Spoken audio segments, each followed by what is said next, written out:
What's up, everyone? Welcome back to the Entertainment YouTube channel. I'm here with another video today, and once again, I'm talking about the NBA SoFi play-in tournament. Today's day 2 of the tournament. We got the 9 and the 10 seeds taking off, playing each other tonight. And the first matchup, man, first one definitely hits close to home because it is at home. The Chicago Bulls hosting the Miami Heat. And second game of the night, kind of some Chicago ties. Anthony Davis from Chicago. The Dallas Mavericks will be playing the Sacramento Kings. And the Sacramento Kings having even more Chicago Bulls ties. They have DeMar DeRozan. They got Zach LaVine. Two of the biggest stars on the Bulls in the last 5 or 6 years. Now both on the Sacramento Kings. Then I'll talk about a little bit at the end. Just a quick recap on yesterday's games. Like I said, went 2-0. Had a decent game in the first one. The Hawks were pretty much, I think, down 3 going into the fourth quarter against the Magic. And Magic ended up killing them in the fourth. Trae Young got ejected. I'm sure you saw that on NBA Twitter. If you haven't, go look at it. He just completely got fed up with the refs. Did like a fake pass to the ref. Took it back. Got tossed out. Crazy part is the Hawks will be playing the winner of the Bulls and the Heat. So Trae Young kind of walked off the court like if the season was over. But he's got to bounce back, and he's either going to be going up against the Heat or the Bulls, depending on who wins tonight. And then in the West last night, Golden State, Memphis Grizzlies, really good game, really close game. Ja Morant did tweak his ankle, which definitely had a little bit of an impact on the outcome of the game.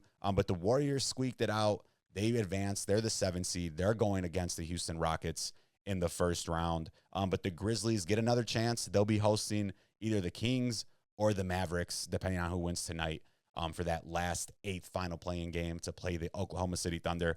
Then whoever wins between the Hawks and Bulls and or Miami Heat, they'll advance to play the Cleveland Cavaliers. So not a lot left to play for any of these teams. Everybody's trying to kind of squeak it in.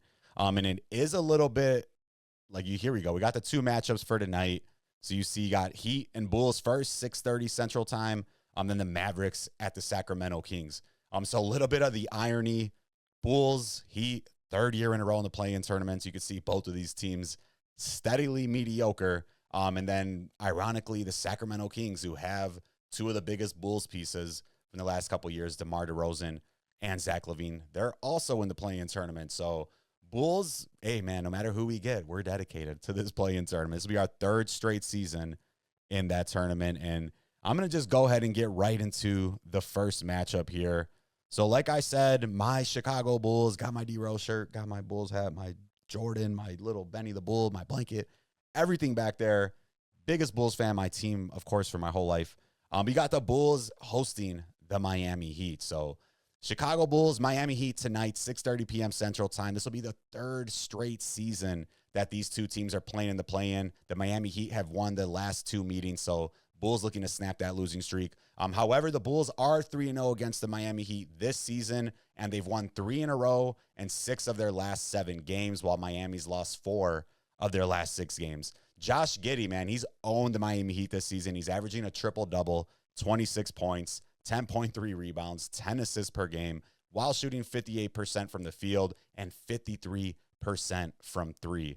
So even though the Bulls and Giddey, they've owned the Heat, it's really hard for me to see Erik Spoelstra, championship-level coach, losing 4 in a row to the Bulls, letting Josh Giddey own them again when they have a whole time to game plan. But with that being said, I got to go with my heart, and I think I'm still going to go with the Chicago Bulls to win this game. They have the youth. They have the pace. They've been playing a lot better. The biggest thing is going to be, can they get stops? Can they stop Bam Adebayo? Can they stop Tyler Hero, Andrew Wiggins? And really, what does Miami do? Do they come out and play some defense tonight? Are they able to stop the Bulls? You got defensive type of team on Miami versus this offense run nonstop team of the Chicago Bulls. So it's going to pretty much be a battle of wills. Does the Bulls offense overtake the Miami Heat defense? And surprisingly, I think there are some chances for the Bulls to exploit some matchups. So, the Bulls, primarily we're going to be relying on Kobe White, Josh Giddey, in terms of playmaking. And for the Miami Heat, not really a lot of defense outside of, obviously Andrew Wiggins, Bam Adebayo. Bam, obviously a big guy, probably going to be guarding Vucevic versus Andrew Wiggins, who can probably, I could see Andrew Wiggins taking Josh Giddey. But who do they have that could stop Kobe White? Alec Burks, probably too slow.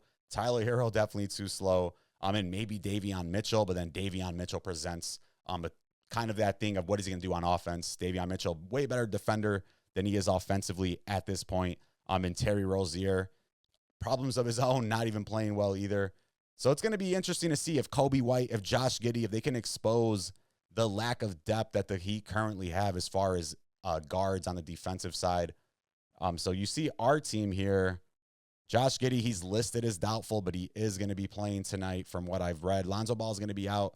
So most likely Kevin Huerter is going to be jumping in to that starting lineup. So the Bulls, really, we got to take advantage on offense. And it's going to come down to, I think, has Erik Spoelstra cooked something up to stop the Chicago Bulls? I mean, the Miami Heat haven't beat us all season. Josh Giddey's owned them all season. But what I'm concerned about is Erik Spoelstra. He's had plenty of time to game plan, plenty of time to come up with some sort of scheme to stop Josh Giddey. And quite frankly, Josh Giddey's never been in a game, even probably of this magnitude, where it's a win or go home, and he's the main guy handling the ball, or one of the two main guys handling the ball on his team. He was with the Thunder last year. They obviously lost against the Mavericks. He didn't play too great. Kind of not maybe the best place for him to be alongside SGA, somebody that needs the ball and somebody that deserves to have the ball in their hand. But tonight will be the first time where Josh Giddey's the main guy, expected to do something. The other team knows what he can do, and you know they're going to game plan to stop him. And I think, quite frankly, the Miami Heat would be very comfortable with, forcing Josh Giddey to either be a scorer, get the ball out of his hands, and letting everybody else beat them. I really do think Kobe White probably has a big night where I think they're going to probably stop Josh Giddey. But I ultimately feel like Miami Heat, man, they don't really have as much to play for. They already got rid of Jimmy Butler. They've already proved what they could do in the past. This roster is pretty depleted. Versus the Chicago Bulls, they have a lot to play for. You got Kobe White, Josh Giddey, who are still trying to prove that this run they've been on this last part of the season is sustainable.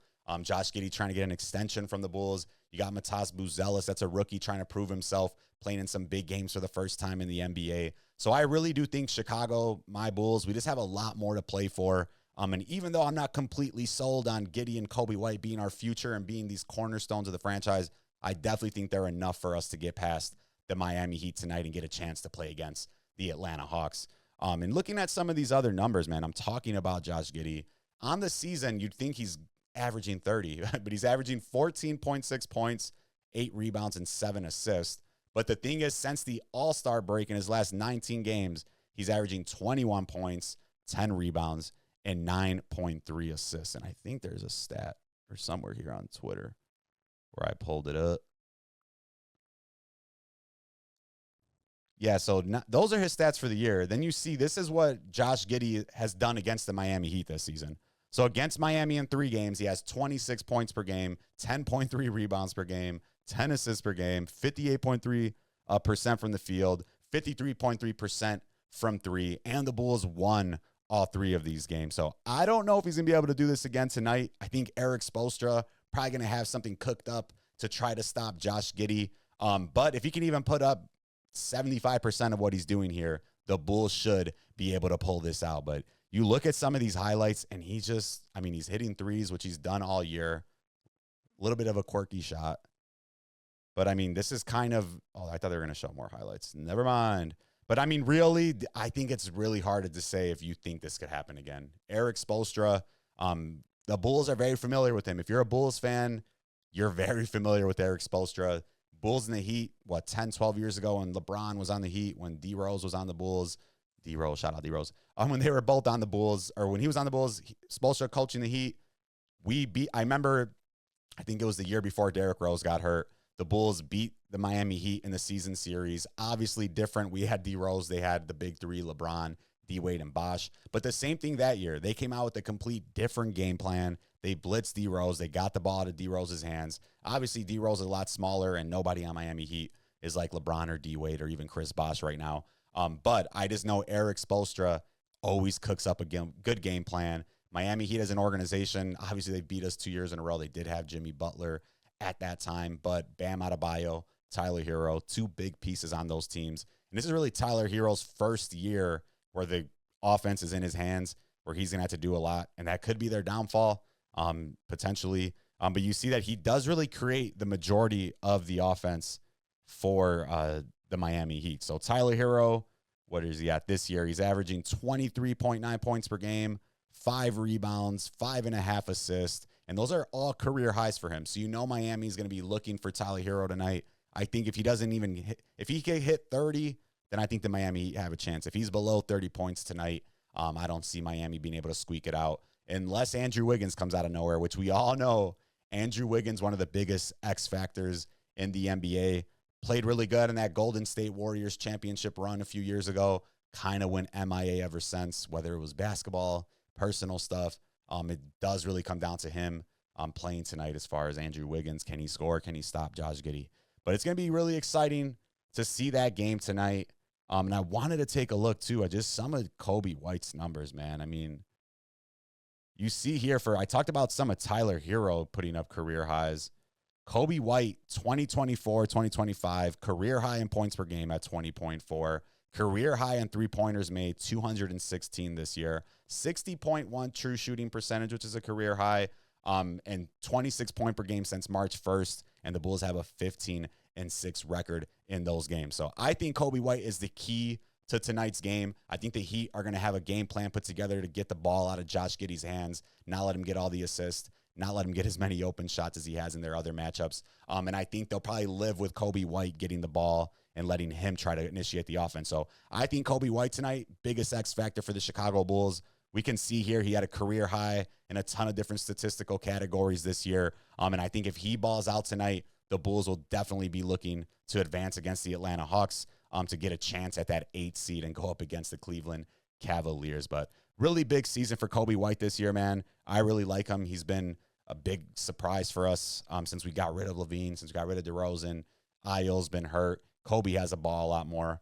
I don't know if this is sustainable for the long run as a championship type of team like that. But he's definitely one of my favorite players in the Chicago Bulls. I love how hard he plays, and I love his attitude. But I think tonight's the night. And they're at the United Center, man. You're at the United Center. And here, we got to take a look at this, too. I won't play the sound because I keep getting blocked for copyrights. Win or go home. And I do worry about Vooch, man, because Bam Adebayo, when he gets aggressive, he can do something, and Vucevic, obviously a very slow-footed big man.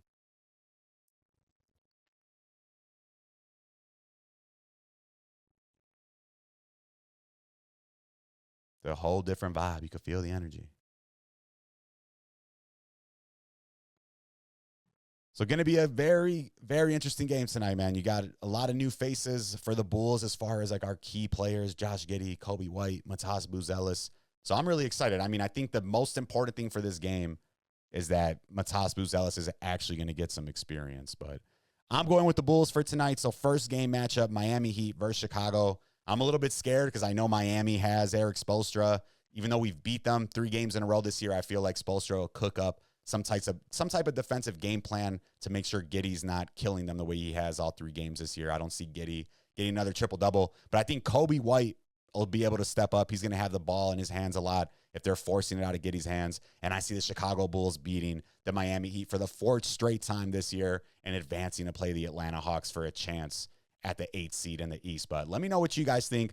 Do you have the Bulls winning tonight? Are we going to get our 4th win in a row against Miami this season? I say yes. Let me know what you think, guys. But let's move on to the next game. Second game tonight.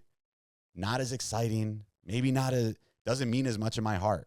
But still going to be a good game. You got the Dallas Mavericks versus the Sacramento Kings. Season's over for whoever loses. Winner's going to be advancing to get a shot at the 8th seed. They'll be paying the Memphis Grizzlies, who lost to the Golden State Warriors yesterday. And the Kings, they swept the 3-game series this year against the Mavericks, 3-0. But obviously, complete different team on the Mavericks side as well. No Kyrie Irving, who actually got hurt against the last Mavericks and Kings game. And then Anthony Davis, he was acquired by the Mavericks, but he's only played in 9 games since he came over to Dallas from, you guessed it, injuries. Unfortunately, Anthony Davis, we know he stays injured. DeRozan and Levine, man, they got a big 3 over there in Sacramento. DeRozan, Levine, Sabonis. The Kings have won 4 out of their last 6 games, so they're definitely coming in a lot hotter than the Dallas Mavericks. And quite frankly, I just think Dallas, the organization, the team, everybody, the players, I think they're just ready for the season to be over. I mean, the Luka Doncic trade still creating drama. There's a Nico Harrison interview yesterday, but there was no cameras, no pictures allowed. Really weird back and forth with Tim McMahon, where he's still trying to say that this move is for defense first and building the team for the future, which does not make a lot of sense when you really look at the details. And I think for that reason, the Sacramento Kings, maybe by default, will be able to beat the Dallas Mavericks tonight, especially because they're in Sacramento. You know, the Sacramento crowd gets crazy. They want to light the beam. You know, DeRozan is ready for these type of big games. And I think that's also what separates the Kings from the Dallas Mavericks. The Mavericks have Anthony Davis. They got Lively. The Kings have Sabonis. So you're kind of, you know, and Valanciunas. They're kind of canceling each other out. But the guard play, no Kyrie Irving. Obviously, Luka's gone. I'll give the edge to DeRozan, to Levine. So I think the Kings, as much as they're just as mediocre as my Bulls are, because they have two of those big pieces, DeRozan and Levine, I think they'll be good enough to get past the Dallas Mavericks tonight. And another reason, too, is the Mavericks, they'll need a huge game out of Anthony Davis. And Anthony Davis, he hasn't really shown that in years, especially not the ability to carry a team since he was on the New Orleans Pelicans. And he's been injured, and he just keeps, I'm sure, hearing all these rumblings about Luka Doncic and the team and the fans being pissed. That has to, you know, mentally affect you at some point. So second game, I'm also going to go with the Sacramento Kings. When we take a look here, ESPN also giving them the 60% chance to win according to their matchup predictor. Anthony Davis will be playing. Kyrie Irving's out. So the Kings really only going to be missing, which are big Malik Monk and LaRavia. But the rest of the team still intact, still going to be playing tonight. And we see, where's this depth at? So this is the most likely starting lineup for tonight. Then they got Jonas Valanciunas off the bench. So you know Jonas can come in, either give up some fouls or kind of at least match the size and intensity of those Dallas Mavericks bigs. So it'll be a pretty good game. I lean slightly with the Sacramento Kings, and it's not by a lot. I mean, whoever wins this game, whoever even gets to the 8th seed, I think is going to get swept or gentlemen swept by the Oklahoma City Thunder. So it doesn't really matter. But I'm going to go with the Sacramento Kings. Let me know who you guys think are going to be winning tonight. And you could see here, right now, they're a 4.5-point favorite. Money line, minus 200. The Dallas Mavericks, an underdog at plus 170. And I just don't know who's going to score for the Dallas Mavericks. Take a look at their depth, and it's a complete, Spencer Dinwiddie. There's not a lot of creators. I mean, you're going to be relying on Dinwiddie, who's good, but not very consistent. And then Max Christie, who's never really played in a big game, never really played in this moment. And Klay Thompson last year actually played against the Sacramento Kings with the Warriors, had one of his worst games ever in postseason or playoff, whatever you want to consider it. And they were down. So it's going to be a weird game for the Dallas Mavericks. There's a lot in terms of, I think, maybe perception riding on the game. If they could win tonight, if they somehow fight and get into the playoffs, and maybe that shows some hope for their fan base, because it really doesn't seem like anybody in Dallas right now is very optimistic on where this team is heading. And there's been all types of rumors going on, all types of stuff. I'm trying to see if they got any information for tonight. It's all Warriors from last night. But there's just a lot of, drama going on in Dallas. So for that reason, I just really do see Sacramento pulling it out tonight. The Mavericks, they have a lot of good pieces around it, but not without Kyrie Irving. There's not really a legitimate chance for them to make any type of run in the playoffs. I don't see Dinwiddie and Max Christie being those playmakers that they need. Klay Thompson, a little bit older, different when he was on the team with Kyrie and Luka, and he's the fourth person they're even thinking about. But for this team, he's definitely their best spot-up shooter. Anthony Davis, not necessarily the most demanding on the offensive side. So for the second game, you got Anthony Davis, Mavericks, DeMar DeRozan and the Kings, and I'm going with the Sacramento Kings. With the Sacramento Bulls, I'm going with DeRozan, with Levine. We're taking them over the Mavericks, over the original Chicago guy, the other Anthony Davis, man. So pretty much our first two matchups, where to go. I'm definitely more excited for the Bulls matchup, no lie. I'm scared a little bit for the Bulls, though. This is kind of why we've been stuck in no man's land. The Bulls always overachieve to get into the play-in, and then we end up underachieving and losing either in the first round or in the play-in, and that's affected our chance of getting a lottery a better lottery spot and getting a better pick. And in a draft like this year's draft, getting that lottery actually matters. And I'm a little concerned because I want the Bulls to win. Of course, I'm a Bulls fan. I love seeing this team play. They have a lot of energy. They're fun to watch. But I also know that if the Bulls win, we're going to fall into that trap again of, hey, pay Josh Giddey. He's doing great. Pay Kobe White. And then we could be stuck being a perennial 6, 7, 8 seed like we are right now. So double-edged sword. I'm still going to go with the Chicago Bulls to win tonight, but I am a little bit afraid of what the fallout might be if we actually make it into the playoffs, because you know that Jerry Reinsdorf, you know this organization loves to sell us on they're trying. So if they actually do pretty good with these young guys, I'm a little concerned on what that means for our actual outlook at a championship run in the future. But it is good to see some of these players. At least we can evaluate Giddey, Kobe White, somewhat Matas Buzelis, but we can evaluate them in these high leverage situations, see if they are those building blocks that we can go off of. And then the second game, Mavericks Kings. I think the Mavericks season is pretty much over. It's so much drama after the Luka trade. Nico Harrison with the weird press conference yesterday. No media, no pictures, no videos. I think the players in Dallas, I think the team in Dallas, I think everybody in Dallas is ready to go home. So I'm going to Sacramento Kings by default here. DeMar DeRozan, Zach LaVine, Sabonis. I think they'll carry the team over the Mavericks and head into that next game against the Memphis Grizzlies. So for game one, Miami Heat, Chicago Bulls, I'm going with my Chicago Bulls. They'll get to face the Atlanta Hawks and Trae Young for a chance at the 8 seed. Then the second game, Anthony Davis, Sacramento, DeMar DeRozan, LaVine. I'm going to be going with Sacramento to beat the Dallas Mavericks. I think Dallas, like I said, they're ready to call it quits. They want to go home. Luka drama, Nico Harrison drama. Players are probably ready to hit Cancun. But let me know what you guys think. Who do you guys have winning these matchups? We'll see what we do. 2-0 yesterday. Might go 2-0 tonight. But on that note, going to spend real quick recap on yesterday's games just so we could kind of go over some of the quick highlights. Not going to spend more than like a minute or minute and a half on each game because we're not here to do recaps. We're just here to talk craps. No, I'm joking. So the Hawks, you see the Hawks game yesterday. Like I mentioned, going into the fourth quarter, they were only down by 3. So the Hawks kept it close, and it was kind of the team, the players you wouldn't really expect on the Orlando Magic that pulled through. So, yeah, Paolo Banchero, really solid numbers, 17 points, 7 assists, 9 rebounds, close on a triple-double. Franz Wagner, 13 points, 13 rebounds, a double-double. But they weren't even close to leading the team in points. Cole Anthony, another Anthony, came off the bench. He added 26 points, and he was hooping, making mid-range shots, getting to the basket, hitting three-pointers. And another Anthony Black, a guard for the Magic. He came out, added 16 points. He went 3 of 3 from three-point land, and he only missed 1 field goal attempt, making 6 out of his 7 shots. So Magic advanced to the next round without really even needing anything from their best players. The Hawks, Trae Young came out with 28. But I talked about in the video yesterday, who else would score for the Hawks? And we could see they had some guys get into double digits, but in the point of the game where it mattered, they weren't really able to get buckets, keep up with the Orlando Magic. Trae Young ends up getting kicked out. And it's kind of weird because it looked like their season's over, but they forgot maybe they still got to play either the winner of the Bulls or the Kings. So Magic beat the Hawks. Magic will be playing the Boston Celtics in the next round. Then the other game, this was definitely the game of the night. Warriors Grizzlies, close game, pretty much the entire game.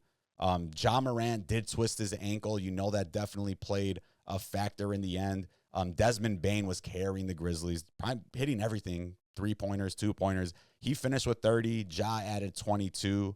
Jaren Jackson Jr., 18 points. And then Zach Edey, man, monster double-double, 14 points, 17 rebounds. But he did have some key turnovers. He kind of brought the ball down too much against the Warriors. You know they're going to be swiping at it. Had a couple turnovers where he threw the ball away. And Twitter going back and forth on if Zach Edey should even be in the NBA, which is crazy. But the Warriors, man, the two-headed monster, what everybody's been talking about, everybody's afraid of for Golden State. Jimmy Butler had 38 points. Steph Curry added 37 points. And when those two guys score that much, it's going to be really hard to beat the Warriors. The scary part is, though, nobody else got more than 12 points. So you got to kind of wonder what's going to happen in those games where these two guys don't almost get 40. Are they going to be able to win? They're going up against the Rockets in the next round. Rockets a way more active defensive team, longer, lankier team than the Memphis Grizzlies. and one of the best defensive teams in the NBA. So Warriors, they at least got a couple of days off. We'll see what they can carry over into the next game. They're still going to need a lot from some of these different bench players, but Warriors advance. And like I said, they'll be facing the Rockets in the first round. And that's this Saturday. So the rest of the week, you got these 2 games tonight. Then whoever wins, you got Friday is going to be those final playing games. Friday, you got the Hawks hosting either the Heat or the Bulls. And then you have the Grizzlies hosting the winner of the Mavericks and Kings, y'all. But thanks for coming through. NBA playoffs, we're only a few days away. Play-in game wrapping up tonight. We got Bulls and Heat, Sacramento and Dallas. I'm going to lock in. I got my D-Rose shirt on. I got my Bulls hat. I'm ready to tap in for this game tonight. We're going to see what kind of wave we ride. If the Bulls can keep that success going, can they follow that wave, follow that momentum into the playoffs? They've won 4 out of their last 6. Is that what was it? Yep, they've won 3 in a row and 6 of 7. So Bulls won 6 of 7, 3 in a row. We'll see if they can continue that momentum tonight. They'll be hosting the Miami Heat for a chance to play against the Atlanta Hawks to get into the playoffs. But let me know what you guys think. Drop a comment, hit that like button, hit subscribe. We're growing the Ant Farm. We're getting there slowly by slowly. And don't forget, I'm Chicago's biggest sports fan, even though none of our teams really deserve it. But drop the comment, guys. Let me know what you think. Remember, you always got to go crazy. Don't be lazy. Don't be lazy. Deuces.